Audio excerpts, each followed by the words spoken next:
Assalamualaikum warahmatullahi wabarakatuh. Alhamdulillah, alhamdulillahi rabbil alamin. Salatu wassalamu ala asyrafil anbiya'i wal mursalin, sayyidina wa habibina wa syafi'ina wa maulana Muhammadin wa ala alihi wa ashabihi ajma'in. Amma ba'du. Sahibul fadilah yang saya hormati dan kita muliakan, guru kita Mukarram Bapak Kiai Haji Muhammad Fikri LCMA beserta keluarga besar beliau, Mudirul Ma'had Darul Hasbi yang saya hormati dan kita muliakan, guru kita Mukarram Ustaz Syukran Al-Alawi SOSI yang saya hormati, orang tua kita para Ustaz Bapak Haji Muhammad Yasin Sahibul Fadilah Habib Syarif Segaf, Ustaz Muhammad Soleh MC senior kita, Bang Ijang, Ketua Panitia Halal Bihalal Bapak Ustaz Haji Nur Haris MPD Pak MR sih HMD, tapi kan itu juga ya, MPD sama AMD ya. Jadi beda-beda tipis dah. Pokoknya kalau rapat di Diknas sama nyaru dan namanya ya, AMD MPD ya. Keluarga besar Majelis Taklim Ghayatul Mustarsyidin Ratibul Haddad dan Maulid Al-Barzanzi rahimahumullah. Puji syukur alhamdulillah atas izin Allah, walaupun tadi di tengah-tengah acara kita dituruni rahmat Allah Subhanahu wa taala, saya yakin menambah keberkahan acara kita pada siang hari ini. Mudah-mudahan segala hajat niat baik kita dikabulkan Allah. Yang sakit biar pada baik, yang minta didoakan sembuh biar sembuh dari penyakit ini, jauhkan dari bala wabah musibah dan jauhkan dari berbagai macam penyakit dimanapun kita berada dalam lindungan Allah Subhanahu wa taala. Mudah-mudahan dengan selalu kita duduk bersama orang-orang alim, guru kita, mudah-mudahan kita kebagian keberkahan dari dunia sampai akhirat.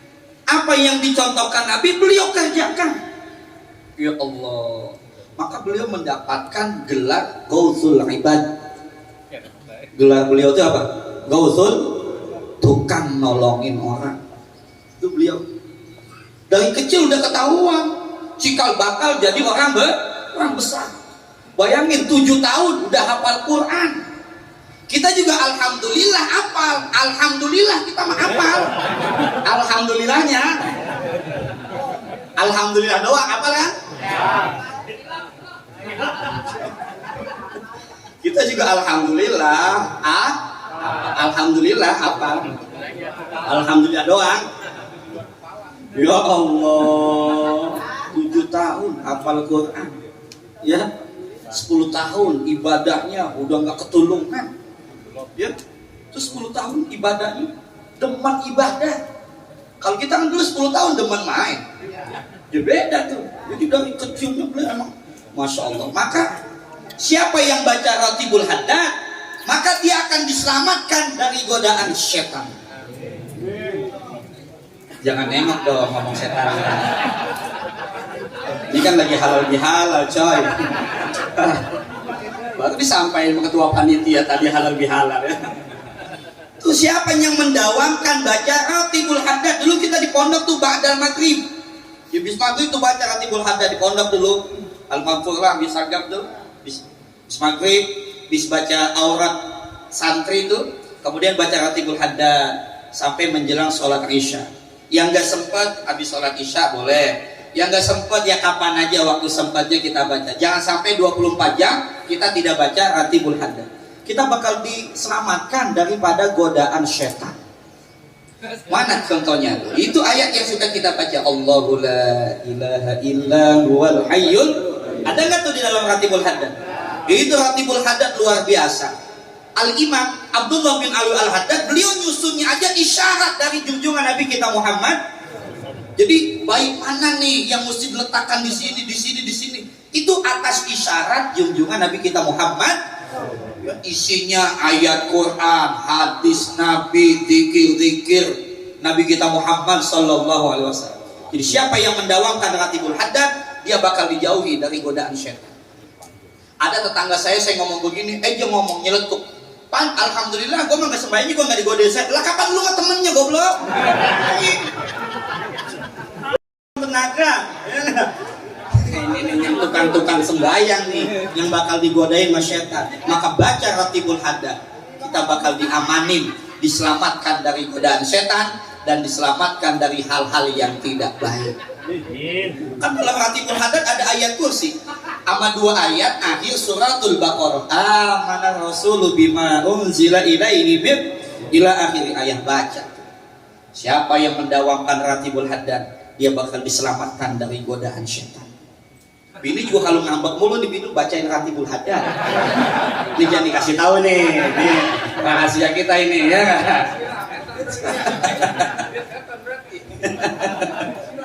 Lu ngadat mulu ngadat ya bacain Ratibul Haddad. Tuh kemudian berapa menit nih menginjak nih.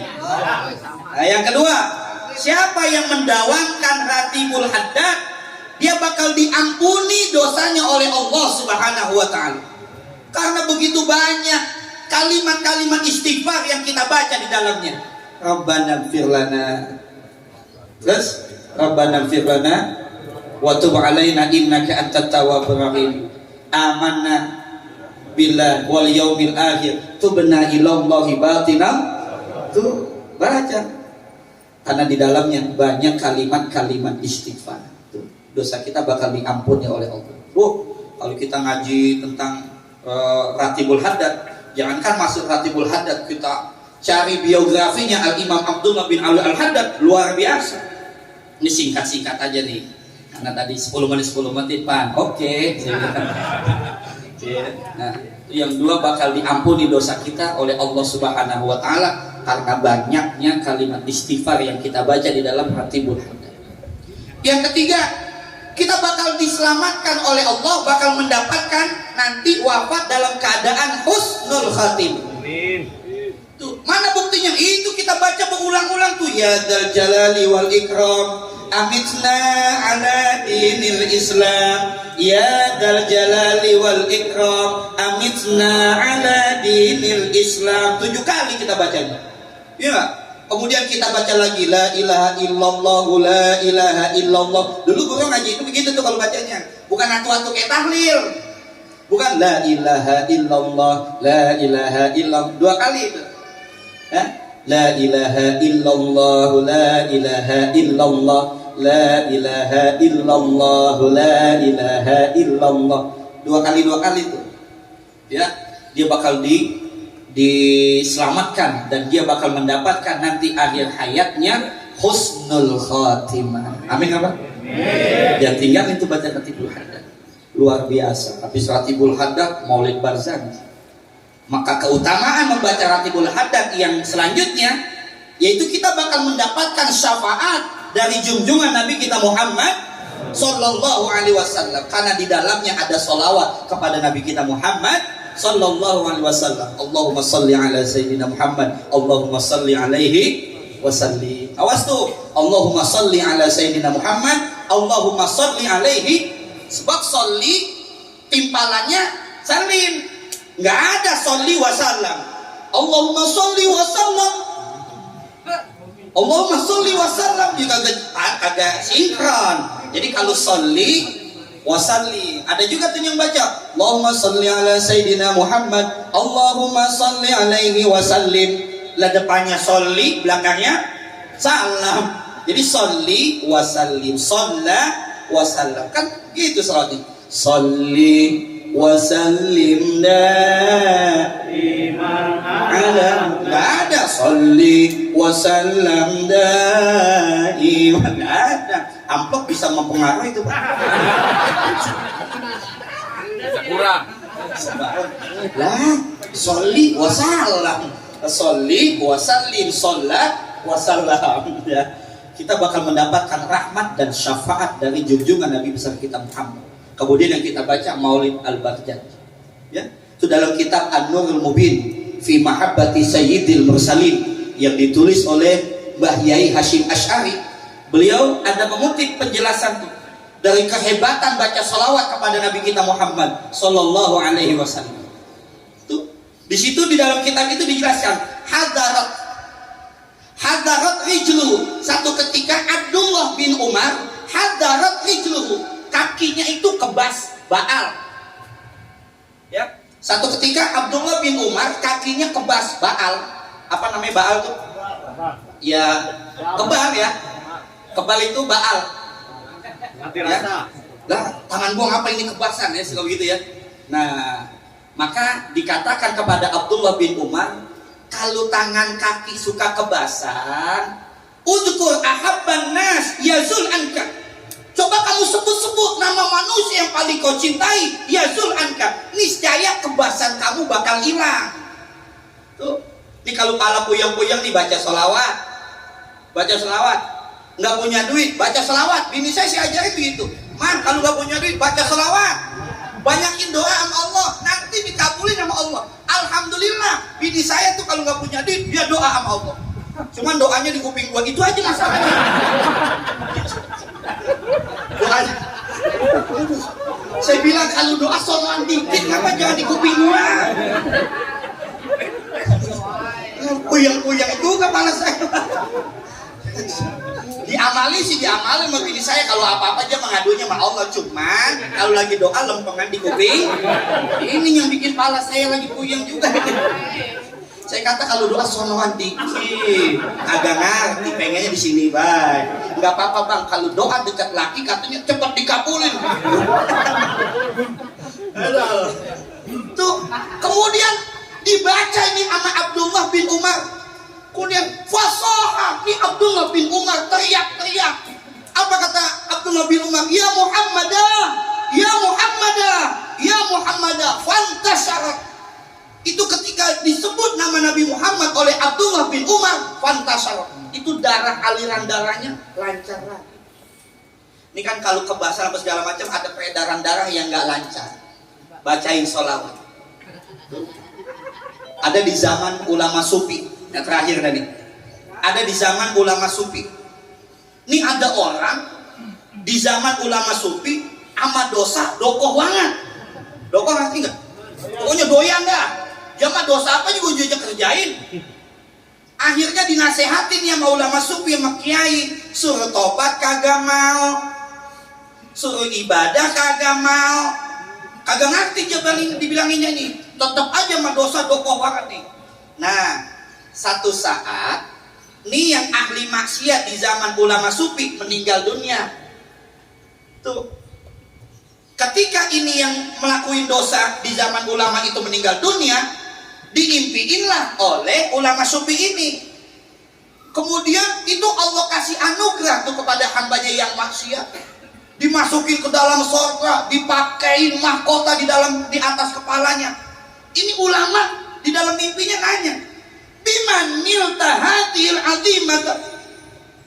Kata ulama ini, mas, sampai yang ini bagaimana caranya bisa mendapatkan kemuliaan ini? Lah kapan lu waktu jadi tetangga gua tukang dosa, tukang maksiat, tapi kenapa engkau dikasih kemuliaan begini sama Allah Subhanahu wa taala? Apa kata beliau? Hadartu yauman majlis dzikri. Hadartu yauman, saya pernah datang satu hari majlis dzikri ke majlis di, jangan ditinggalin. Pokoknya yang pulang kerja ngantuk-ngantuk datang aja udah majlis dzikir. Mau tidur di situ kagak apa-apa. Tuh. Nanti siapa yang suka datang ke majlis dzikir bakal dimasukkan ke dalam surga. Kiai Fikri nanti kiai dalam kitab Irsyadul Iman ya. Ditungguin. Ahli ibadah mah sudah masuk duluan. Cuman kalau ulama kibuna diam dulu di sini, fasfa liman ahbab. Kasih dulu syafaat nih, yang dulu pernah ngajinya bandel-bandel. Syafaat. Ini dia, saya satu ketika pernah datang ke majelis ilmu. Fasami'tul alimah. Kemudian saya pernah mendengar ada ustadz, ada kiai, ada ulama di majelis ilmu itu, di majelis dzikir itu dia ngomong, man shalla ala nabi sallallahu alaihi wasallam, siapa yang baca sholawat kepada Nabi Muhammad wa rafa'a sautahu, dan dia kencengin baca sholawatnya, dakhalal jannah, dia pasti masuk surga. Lagi jalan ada majlis dzikir, ada kiai lagi jelasin tentang keutamaan baca sholawat. Kata kiainya, siapa yang baca sholawat kepada Nabi Muhammad, ya, warofa asal tahu, kemudian dia tinggikan, dia kencengin baca salawatnya, wajabat lahul jannah, pasti dia masuk di dalam surga. Kemudian kiai itu memerintahkan kepada jamaah, kemudian jamaahnya itu baca, kiainya juga baca, akhirnya saya juga ngikut baca paling kencang juga. Nah, faghfara lana fi dzalikal yaum, maka hari itu saya diampuni oleh Allah. Kemudian dia meninggal dunia mendapatkan kemuliaan dari berkahnya dia membaca salawat kepada Nabi kita Muhammad sallallahu alaihi wasallam. Maka jangan lepas kita membaca salawat kepada junjungan Nabi besar kita Muhammad sallallahu alaihi wasallam. Mudah-mudahan dengan kita istiqomah di majlis Ghayatul Mustarsyidin, Majlis Ratibul Haddad dan Maulid Al-Barzanji, kita mendapatkan kemuliaan, keberkahan dari dunia sampai akhirat. Ini dapat saya sampaikan sebagai rasa takdim, hormat saya kepada guru saya, Bapak Kiai Haji Muhammad Fikri LCMA dan Ustaz Syukran. Mudah-mudahan ada manfaatnya. Kurang lebihnya mohon maaf. Wabillahi taufiq wal hidayah. Assalamualaikum warahmatullahi wabarakatuh.